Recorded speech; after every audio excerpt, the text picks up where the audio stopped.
Vamos a hablar ahora de la segunda característica importante del hormigón en su estado fresco. Ya hemos definido lo que es la fluidez, lo que es el asentamiento, que en general se resumen o se incluyen en una palabra, la consistencia del hormigón, factor muy importante para el aprovechamiento del hormigón en su estado fresco, vale decir el moldeo. Sin embargo, si repasamos cuidadosamente lo que es el moldeo, nos daremos cuenta de que en realidad es una serie de acciones que empiezan desde el momento en que el hormigón está a pie de molde, es decir, listo para ser introducido en el molde. Eso es lo que propiamente se llama el moldeo. Por lo tanto, eh, la parte en que el hormigón sale y llega hasta el molde, podríamos excluirlo del hecho de moldear específicamente. Una vez que el hormigón está a pie de molde, se lo introduce dentro de este y a esa operación se le llama colocación. Si nos damos cuenta, la colocación es muy diversa. Depende del tipo de obra, depende de las circunstancias, depende de varios factores. Y entre estos factores está el propio hormigón, ¿verdad? Porque habrá hormigones que son más fáciles de colocar en un determinado lugar y habrá hormigones que son más difíciles de colocar. Entonces, fíjense, en esta acción de colocación hay una serie de elementos, la mano de obra, el tipo de molde, la posición, si está en altura, si está abajo, si está a un lado, etcétera. Luego, una vez que el hormigón está dentro, como no es un líquido, no actúa como un líquido, es decir, no adquiere inmediatamente la forma del molde como el agua cuando la colocamos dentro de un vaso, sino que tiene componentes sólidos y además ya hemos hablado de la consistencia que puede ser muy diversa y muy variada. Cuanto más seco esté el hormigón va a ser más difícil que se acomode a la forma del molde. Entonces se sigue con una segunda etapa que se llama la consolidación del hormigón. La consolidación no es otra cosa que ayudar al hormigón a que entre en el molde, no solamente que entre, sino que se acomode en todas las partes del mismo, porque ustedes saben que además de que el molde puede tener ciertos recovecos o ciertos lugares donde pueda ser difícil el acceso del hormigón, también tiene, en el caso del hormigón armado, por ejemplo, también tiene armaduras, por lo tanto, y en algunos otros casos otros elementos como ductos para instalaciones u otras cosas. Por lo tanto, la introducción del hormigón y una vez que está dentro del molde, que se acomode ocupando todo el volumen, es una tarea que se llama consolidar el hormigón, algunos le llaman compactar y yo no estoy muy de acuerdo porque entiendo que compactar es reducir un volumen dado. En cambio, la consolidación consiste en hacer que el hormigón ocupe todos los espacios que no están ocupados. ¿Sí? Bueno, no importa al final el nombre, lo que interesa es la operación que estamos realizando. Una vez que el hormigón está dentro del molde y está debidamente consolidado, consolidado quiere decir que tiene la densidad adecuada. Vale decir que no estamos dejando ningún espacio del molde eh, sin que sea ocupado por el hormigón. La tarea de consolidación, por lo tanto, será más difícil mientras más el hormigón tenga una consistencia y una característica que no ayude en esta tarea. Por otro lado, debemos recordar de que todos los moldes necesitan un espacio abierto para que el hormigón sea introducido a través de él. O sea, tiene una abertura. Las columnas, por ejemplo, tienen una abertura en la parte superior y algunas también en la parte lateral. Y por estos espacios abiertos se introduce el hormigón. En el caso de las vigas, como sabemos, el molde es un cajón, pero que tiene la parte de arriba libre y es por ahí por donde se introduce el hormigón. Y así tenemos una serie de elementos. Las losas, por ejemplo, generalmente tienen un molde plano y el hormigón se echa por encima. Entonces, una vez que el hormigón está ahí, como no tiene molde en la parte superior por donde se lo ha introducido o se lo ha colocado, entonces esa parte se la tiene que moldear. Y para esto, como no existe molde, hay que hacerlo de una forma manual o mecánica, ¿verdad? Pero hay que darle una forma sin ayuda del molde. A esta operación se le suele llamar acabado o terminación, que hace alusión a la terminación del moldeo. Entonces, vamos a resumir diciendo que el moldear quiere decir colocar, consolidar y terminar el hormigón en su estado fresco.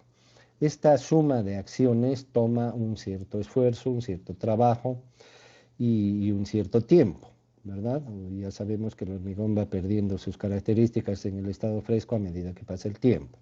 Por otro lado, hay algunos elementos que son fáciles de moldear, hay otros que son difíciles de moldear. Cuando hablamos de adquirir una forma determinada, no solamente estamos hablando de que, por ejemplo, si el molde es una viga, el hormigón resultante tenga forma de viga, sino que además tiene que tener la superficie deseada. Si queremos que la superficie sea lisa, tenemos que utilizar un molde liso y lograr que el hormigón retrate como en un espejo la textura o la superficie o las características de la superficie de todo su perímetro. Y lo mismo ocurre con cualquier otro elemento. Entonces, cuando hablemos de moldeo, no solamente vamos a hablar de forma, sino también de textura, es decir, nos referimos a la superficie. En la generalidad de los trabajos, siempre hay un grado de dificultad en cuanto a la forma y a la textura. Son factores atribuibles al propio elemento. Pero también hay otros factores que influyen en las dificultades o facilidades del moldeo. Uno de estos factores, por ejemplo, es el propio molde, ¿no es cierto? Porque si tenemos que hacer, por decir, una viga que sea lisa y el molde es rugoso o tiene defectos en su superficie que se van a calcar en la superficie del hormigón, entonces obviamente no estamos logrando el resultado deseado. Por mucho que sea bueno el hormigón o las condiciones necesarias para el mismo, pero el molde no tiene las características óptimas. Aparte del molde, también por más que tengamos un buen molde y todas las demás cosas estén bien, pero si el moldeador se enfermó y no vino y está su suplente y no es tan capacitado para hacer su trabajo, también podemos tener un moldeo deficiente o que no cumpla con lo que queremos. Entonces se darán cuenta que no solamente influye el molde y el moldeador, sino también algunas otras circunstancias. No será lo mismo hacer el trabajo del moldeo en una condición climática templada, satisfactoria, que en una condición difícil donde hace mucho frío, mucho calor o mucho viento o otro factor externo que está afectando el trabajo. Entonces la tarea del moldeo también se dificultará.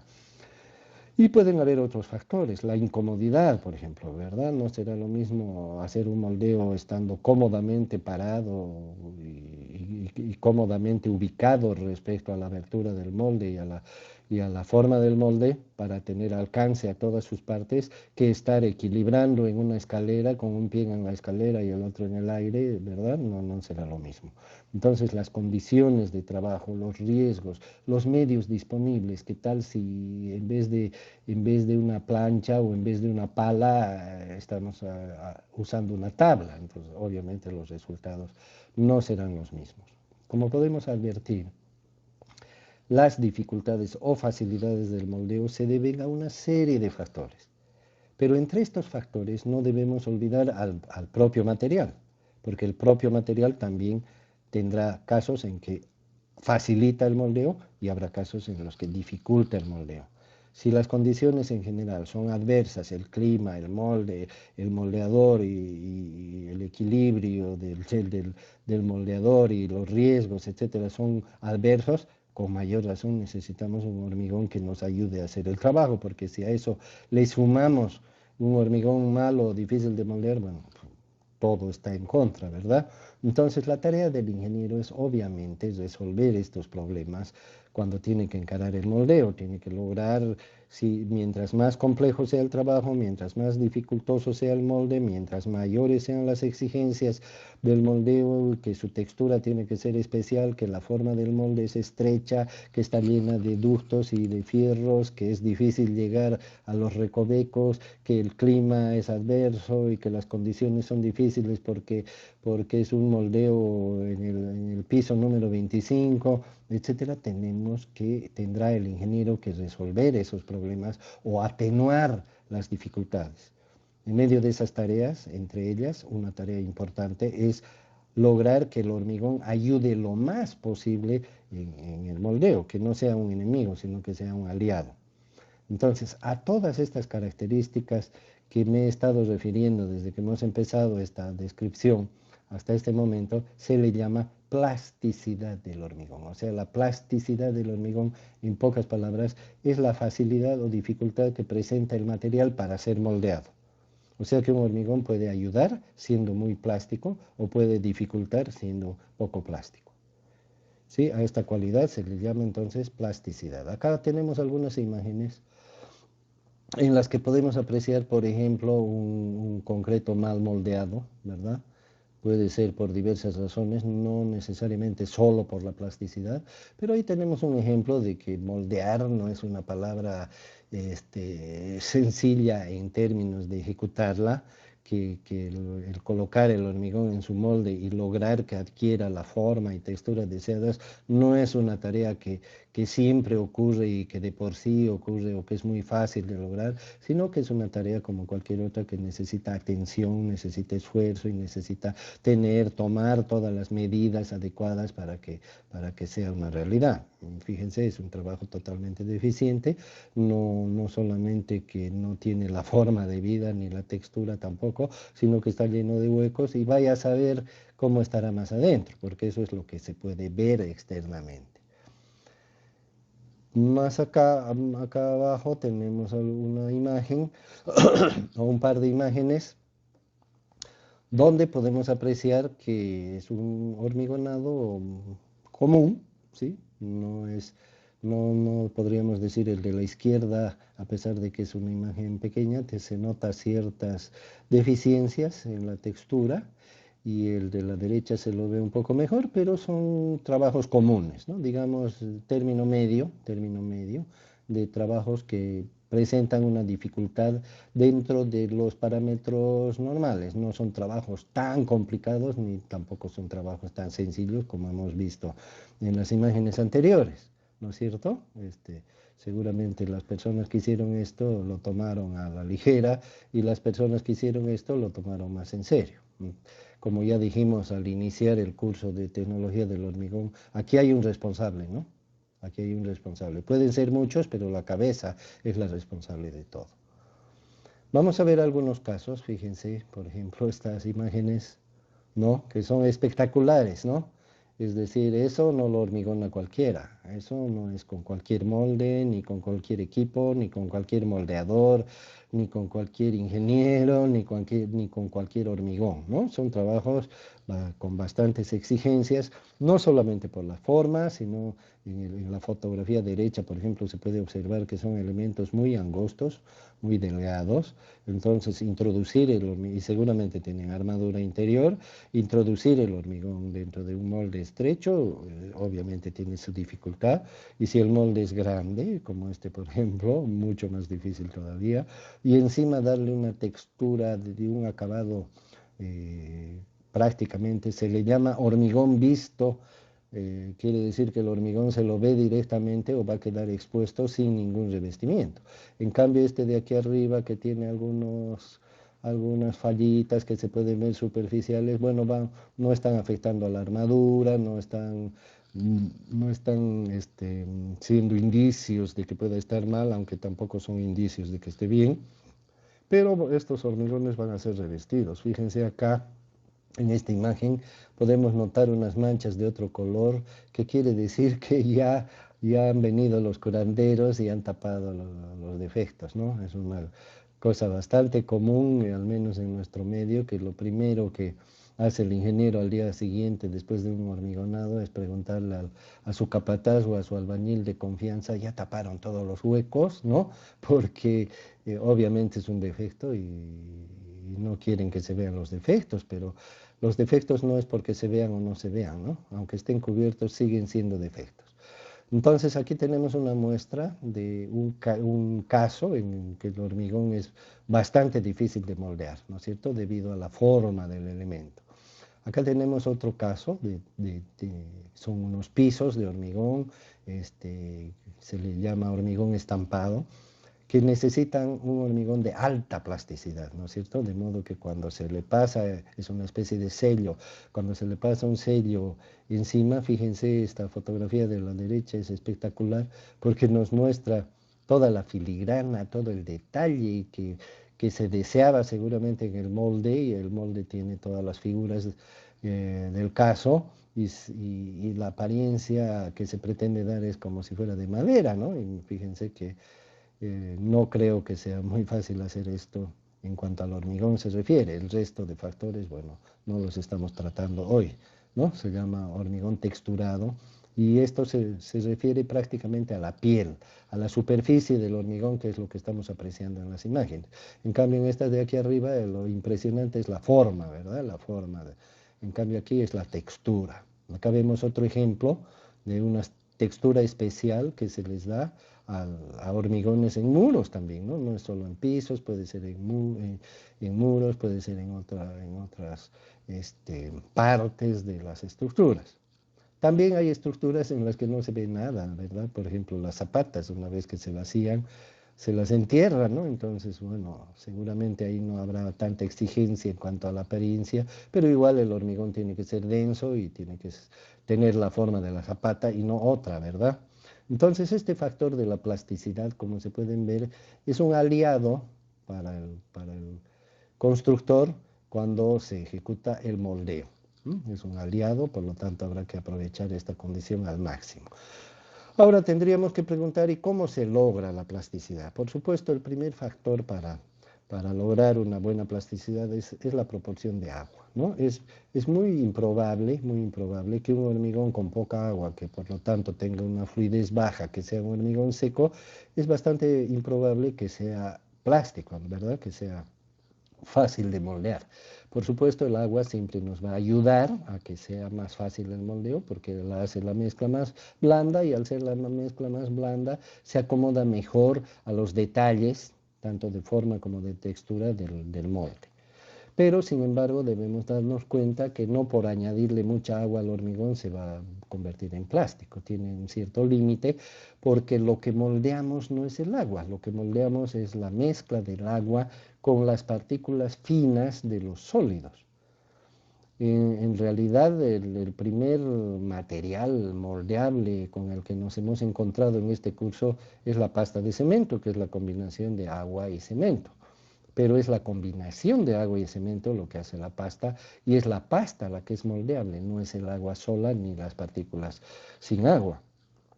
Por lo tanto, cuando ya hablamos del hormigón, no solamente están las partículas finas de cemento, también están las partículas finas de la arena o del agregado fino, porque como sabemos el agregado fino tiene granos pequeños de piedra y los granos más pequeños no son tan pequeños como algunos no son tan pequeños como los del cemento, pero son granos finos. Entonces, estos granos muy pequeños del agregado fino también participan y forman parte de la pasta moldeable, que es lo que moldeamos en el hormigón. Los granos más grandes serán arrastrados en la masa, pero no contribuyen al cambio de forma o a la adaptación de forma que tiene que tener el material respecto del molde, ¿verdad? Y por si fuera poco, también debemos aceptar la realidad de que el agregado grueso, si bien es un conjunto de granos grandes y por eso se llama grueso, pero es muy difícil tener un agregado grueso que no tenga nada de agregados finos, es decir, diré polvo para hacerlo más claro.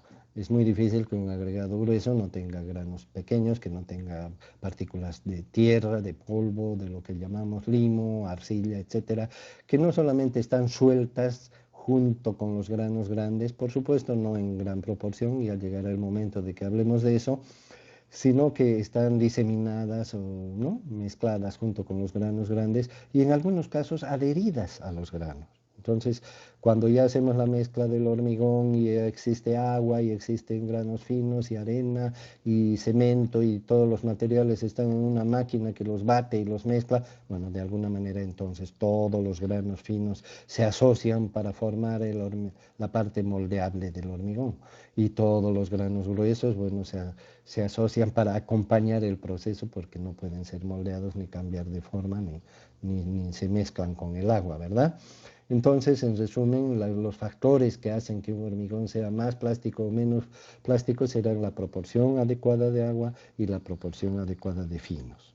Un hormigón que tiene poca agua y que tiene una granulometría, o sea, una conformación de granos sólidos, muy gruesos, muy ásperos y una falta de granos finos y además encima de eso que tenga una proporción baja de cemento, difícilmente va a ser moldeable.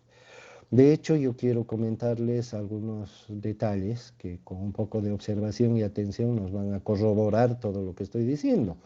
En las obras de construcción, si no las hemos hecho, por lo menos las hemos visto, inclusive de casualidad, con el vecino, con la tía, con alguien, nos ha tocado ser testigos.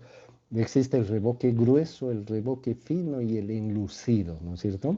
¿Qué es el revoque grueso? El revestimiento que se coloca a las paredes con un mortero de cemento, que es la mezcla de arena con cemento y agua. ¿Qué es el revoque fino? Es lo mismo, un revestimiento con cemento, arena y agua, pero ¿cuál es la diferencia entre lo uno y lo otro? Su nombre, ¿no? Revoque grueso es una textura áspera y revoque fino es una textura lisa, una textura más fina, de ahí el nombre. ¿Y cómo se logra eso? ¿Simplemente por la mano del albañil? No, ¿no es cierto? Sino por las características de la arena que se utiliza en ambos casos. En el revoque grueso se utiliza un mortero con arena común, ¿sí? Que tiene muchas partículas gruesas, por lo tanto es prácticamente imposible darle una textura muy lisa, muy fina. Y en cambio para el revoque fino se utiliza una arena, si es que es con mortero, porque también se revoca con yeso, se revoca con estuco, ¿no es cierto? Revoque fino. Pero en ambos casos, fíjense, las partículas son pequeñas, ¿no? Cuando se revoca con mortero, la arena se la cierne de manera que se eliminen los granos gruesos. Y está el enlucido, que es un acabado ya prácticamente como la pizarra acrílica, ¿no? O como el vidrio, una textura totalmente lisa y casi perfecta. ¿Cómo se logra esto? Ninguna arena fina nos va a permitir hacer un enlucido. Se llama enlucido de cemento, que es un enlucido de cemento, es un revestimiento con cemento y agua, con pasta, directamente con pasta. Es la única forma de lograr una textura sin porosidades, porque los granos van dejando porosidades entre ellos. Entonces ahí tienen un ejemplo práctico de lo que estamos hablando en cuanto a la influencia del tamaño de los granos y el contenido de los granos. De hecho, un albañil cuando hace un piso, cuando hace una pared, bueno, digamos un piso más comúnmente, primero vacía el piso y cuando ya le tiene que dar el acabado, él por instinto hace una de dos cosas o las dos cosas. Una es cernir la arena, por ejemplo, y otra es aumentarle agua, ¿no? Trabajan con su latita de agua al lado y le van echando, ¿para qué? Para mejorar las posibilidades de su trabajo. ¿Qué están haciendo? Están mejorando la plasticidad del material con el que están trabajando. Y también he visto algunos que van retirando las piedritas, ¿no?